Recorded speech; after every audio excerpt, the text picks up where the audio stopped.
بسم اللہ الرحمن الرحیم۔ شروع اللہ کا نام لے کر جو بڑا مہربان نہایت رحم والا ہے۔ سب تعریف اللہ ہی کو ہے جس نے اپنے محبوب بندے محمد صلی اللہ علیہ وآلہ وسلم پر یہ کتاب نازل کی اور اس میں کسی طرح کی کجی اور پیچیدگی نہ رکھی، بلکہ سیدھی اور سلیس اتاری تاکہ لوگوں کو عذاب سخت سے جو اس کی طرف سے آنے والا ہے ڈرائے، اور مومنوں کو جو نیک عمل کرتے ہیں خوشخبری سنائے کہ ان کے لیے ان کے کاموں کا نیک بدلہ یعنی بہشت ہے جس میں وہ ہمیشہ رہیں گے، اور ان لوگوں کو بھی ڈرائے جو کہتے ہیں کہ اللہ نے کسی کو بیٹا بنا لیا ہے۔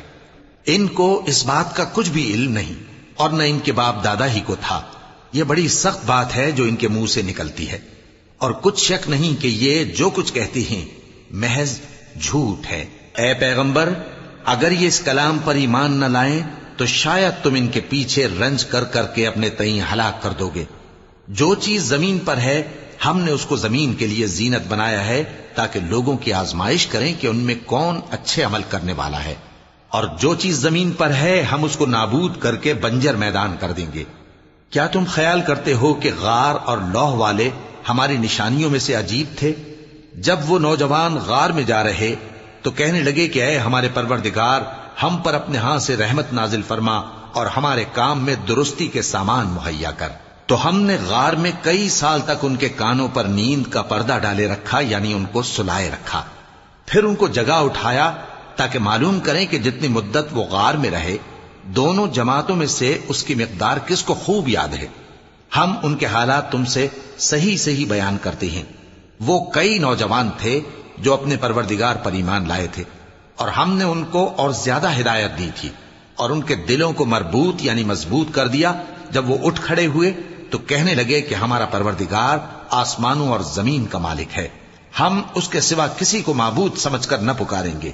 اگر ایسا کیا تو اس وقت ہم نے بے عقلی کی بات کی۔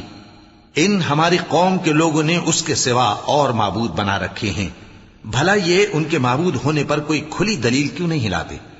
تو اس سے زیادہ کون ظالم ہے جو اللہ پر جھوٹ باندھے؟ اور جب تم نے ان مشرکوں سے اور جن کی یہ اللہ کے سوا عبادت کرتے ہیں ان سے کنارہ کر لیا ہے تو غار میں چل رہو، تمہارا پروردگار تمہارے لیے اپنی رحمت وسیع کر دے گا اور تمہارے کاموں میں آسانی کے سامان مہیا کرے گا۔ اور جب سورج نکلے تو تم دیکھو کہ دھوپ ان کے غار سے داہنی طرف سمٹ جائے، اور جب غروب ہو تو ان سے بائیں طرف کترا جائے، اور وہ اس غار کے کشادہ حصے میں تھے۔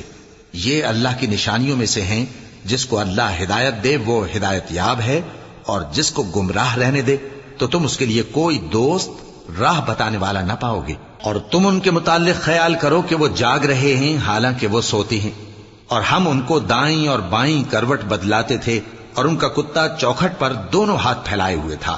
اگر تم ان کو جھانک کر دیکھتے تو پیٹ پھیر کر بھاگ جاتے اور ان سے دہشت میں آ جاتے۔ اور اسی طرح ہم نے ان کو اٹھایا تاکہ آپس میں ایک دوسرے سے دریافت کریں۔ ایک کہنے والے نے کہا کہ تم یہاں کتنی مدت رہے؟ انہوں نے کہا کہ 1 دن یا اس سے بھی کم۔ انہوں نے کہا کہ جتنی مدت تم رہے ہو تمہارا پروردگار ہی اس کو خوب جانتا ہے، تو اپنے میں سے کسی کو یہ روپیہ دے کر شہر بھیجو، وہ دیکھے کہ نفیس کھانا کون سا ہے تو اس میں سے کھانا لے آئے، اور احتیاط سے آئے جائے اور تمہارا حال کسی کو نہ بتائے۔ اگر وہ تم پر دسترس پا لیں گے تو تمہیں سنسار کر دیں گے یا پھر اپنے مذہب میں داخل کر لیں گے، اور اس وقت تم کبھی فلاح نہیں پاؤ گے۔ اور اسی طرح ہم نے لوگوں کو ان کے حال سے خبردار کر دیا تاکہ وہ جانیں کہ اللہ کا وعدہ سچا ہے، اور یہ کہ قیامت جس کا وعدہ کیا جاتا ہے اس میں کچھ شک نہیں۔ اس وقت لوگ ان کے بارے میں باہم جھگڑنے لگے اور کہنے لگے کہ ان کے غار پر عمارت بنا دو۔ ان کا پروردگار ان کے حال سے خوب واقف ہے۔ جو لوگ ان کے معاملے میں غلبہ رکھتے تھے وہ کہنے لگے کہ ہم ان کے غار پر مسجد بنائیں گے۔ بعض لوگ اٹکل پچو کہیں گے کہ وہ 3 تھے اور چوتھا ان کا کتا تھا، اور بعض کہیں گے کہ وہ 5 تھے اور چھٹا ان کا کتا تھا، اور بعض کہیں گے کہ وہ 7 تھے اور 8واں ان کا کتا تھا۔ کہہ دو کہ میرا پروردگار ہی ان کے شمار سے خوب واقف ہے، ان کو جانتے بھی ہیں تو تھوڑے ہی لوگ جانتے ہیں۔ تو تم ان کے معاملے میں بحث نہ کرنا مگر سرسری سی بحث، اور نہ ان کے بارے میں ان میں سے کسی سے کچھ دریافت ہی کرنا، اور کسی کام کی نسبت نہ کہنا کہ میں اسے کل کر دوں گا مگر انشاءاللہ کہہ کر، یعنی اگر اللہ چاہے تو کر دوں گا، اور جب اللہ کا نام لینا بھول جاؤ تو یاد آنے پر لے لو، اور کہہ دو کہ امید ہے کہ میرا پروردگار مجھے اس سے بھی زیادہ ہدایت کی باتیں بتائے۔ اور اصحاب کہف اپنے غار میں 9 پر 300 سال رہے۔ کہہ دو کہ جتنی مدت وہ رہے اسے اللہ ہی خوب جانتا ہے، اسی کو آسمانوں اور زمین کی پوشیدہ باتیں معلوم ہیں، وہ کیا خوب دیکھنے والا اور کیا خوب سننے والا ہے۔ اس کے سوا ان کا کوئی کارساز نہیں، اور نہ وہ اپنے حکم میں کسی کو شریک کرتا ہے۔ اور اپنے پروردگار کی کتاب کو جو تمہارے پاس بھیجی جاتی ہے پڑھتے رہا کرو، اس کی باتوں کو کوئی بدلنے والا نہیں، اور اس کے سوا تم کہیں پناہ بھی نہیں پاؤ گے۔ اور جو لوگ صبح و شام اپنے پروردگار کو پکارتے اور اس کی خوشنودی کے طالب ہیں، ان کے ساتھ صبر کرتے رہو، اور تمہاری نگاہیں ان میں سے گزر کر اور طرف نہ دوڑیں کہ تم دنیاوی زندگی کی رونقوں کے خواستگار ہو جاؤ۔ اور جس شخص کے دل کو ہم نے اپنی یاد سے غافل کر دیا ہے اور وہ اپنی خواہش کی پیروی کرتا ہے اور اس کا کام حد سے بڑھ گیا ہے، اس کا کہا نہ ماننا۔ اور کہہ دو کہ لوگوں، یہ قرآن تمہارے پروردگار کی طرف سے برحق ہے، تو جو چاہے ایمان لائے اور جو چاہے کافر رہے۔ ہم نے ظالموں کے لیے دوزخ کی آگ تیار کر رکھی ہے جس کی قناتیں ان کو گھیر رہی ہوں گی، اور اگر فریاد کریں گے تو ایسے کھولتے ہوئے پانی سے ان کی داد رسی کی جائے گی جو پگھلے ہوئے تانبے کی طرح گرم ہوگا، اور جو ان کے چہروں کو بھون ڈالے گا۔ ان کے پینے کا پانی بھی برا اور آرام گاہ بھی بری۔ اور جو ایمان لائے اور کام بھی نیک کرتے رہے تو ہم نیک کام کرنے والوں کا اجر ضائع نہیں کرتے۔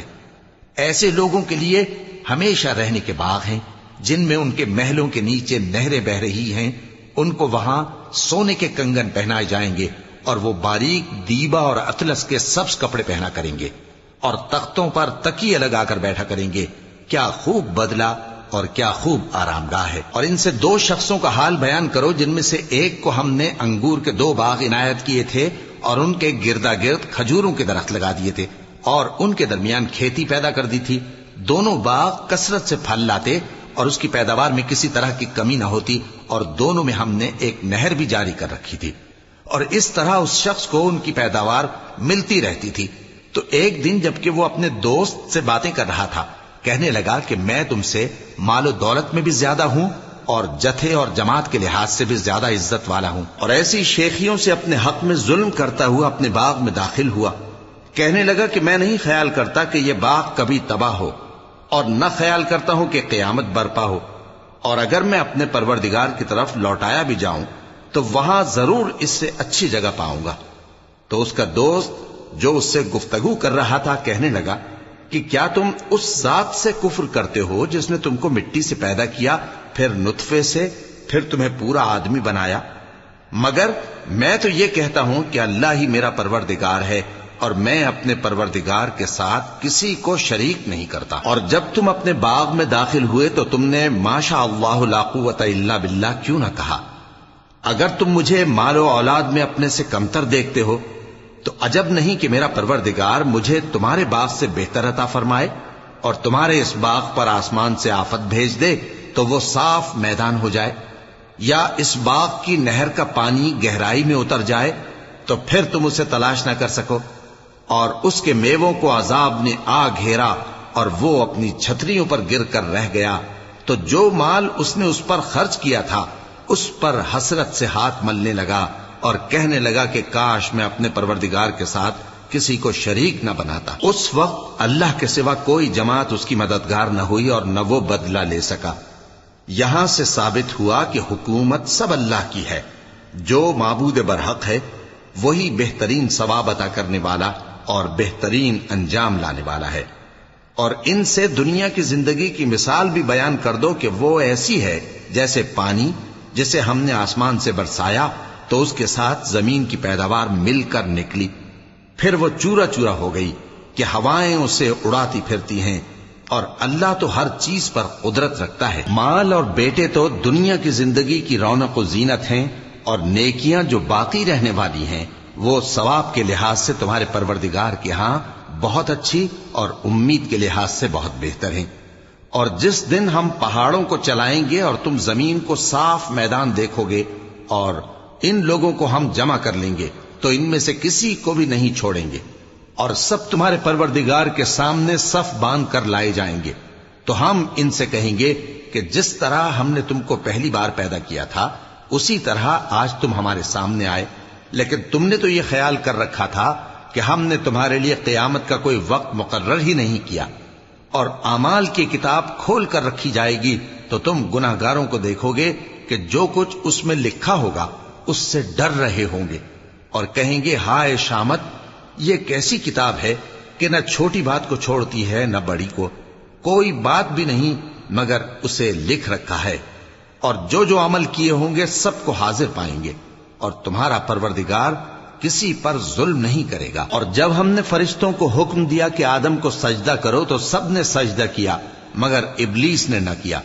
وہ جنات میں سے تھا تو اپنے پروردگار کے حکم سے باہر ہو گیا.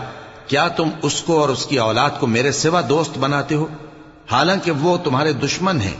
اور شیطان کی دوستی ظالموں کے لیے اللہ کی دوستی کا برا بدل ہے. میں نے ان کو نہ تو آسمانوں اور زمین کے پیدا کرنے کے وقت بلایا تھا اور نہ خود ان کے پیدا کرنے کے وقت، اور میں ایسا نہ تھا کہ گمراہ کرنے والوں کو مددگار بناتا. اور جس دن اللہ فرمائے گا کہ اب میرے شریکوں کو جن کی نسبت تم معبود ہونے کا گمان رکھتے تھے بلاؤ، تو وہ ان کو بلائیں گے مگر وہ ان کو کچھ جواب نہ دیں گے، اور ہم ان کے درمیان ہلاکت کی ایک جگہ بنا دیں گے. اور گناہگار لوگ دوزخ کو دیکھیں گے تو یقین کر لیں گے کہ وہ اس میں پڑنے والے ہیں اور اس سے بچنے کا کوئی راستہ نہ پائیں گے. اور ہم نے اس قرآن میں لوگوں کے سمجھانے کے لیے طرح طرح کی مثالیں بیان فرمائی ہیں، لیکن انسان سب چیزوں سے بڑھ کر جھگڑالو ہے.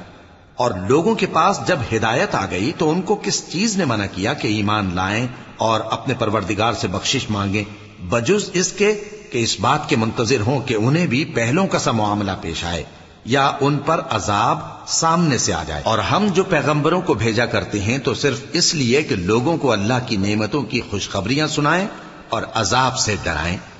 اور جو کافر ہیں وہ باطل کی مدد سے جھگڑا کرتے ہیں تاکہ اس سے حق کو پھسلا دیں. اور انہوں نے ہماری آیتوں کو اور جس چیز سے ان کو ڈرایا جاتا ہے اسے ہنسی بنا لیا ہے. اور اس سے بڑھ کر ظالم کون، جس کو اس کے پروردگار کی آیات کے ذریعے سمجھایا گیا تو اس نے ان سے منہ پھیر لیا، اور جو اعمال وہ آگے کر چکا اس کو بھول گیا. ہم نے ان کے دلوں پر پردے ڈال دیے کہ اسے سمجھ نہ سکیں، اور کانوں میں ثقل پیدا کر دیا ہے کہ سن نہ سکیں. اور اگر تم ان کو رستے کی طرف بلاؤ تو کبھی رستے پر نہ آئیں گے. اور تمہارا پروردگار بخشنے والا صاحب رحمت ہے. اگر وہ ان کے کرتوتوں پر ان کو پکڑنے لگے تو ان پر جھٹ عذاب بھیج دے، مگر ان کے لیے ایک وقت مقرر کر رکھا ہے کہ اس کے عذاب سے کوئی پناہ کی جگہ نہ پائیں گے. اور یہ بستیاں جو ویران پڑی ہیں، جب انہوں نے کفر کر کے ظلم کیا تو ہم نے ان کو تباہ کر دیا اور ان کی تباہی کے لیے ایک وقت مقرر کر دیا تھا. اور جب موسیٰ نے اپنے شاگرد سے کہا کہ جب تک میں دو دریاؤں کے ملنے کی جگہ نہ پہنچ جاؤں ٹلنے کا نہیں، خاص صدیوں چلتا رہوں. پھر جب وہ دونوں ان دریاؤں کے سنگم پر پہنچے تو اپنی مچھلی بھول گئے. پھر اس مچھلی نے دریا میں سرنگ کی طرح اپنا راستہ بنا لیا.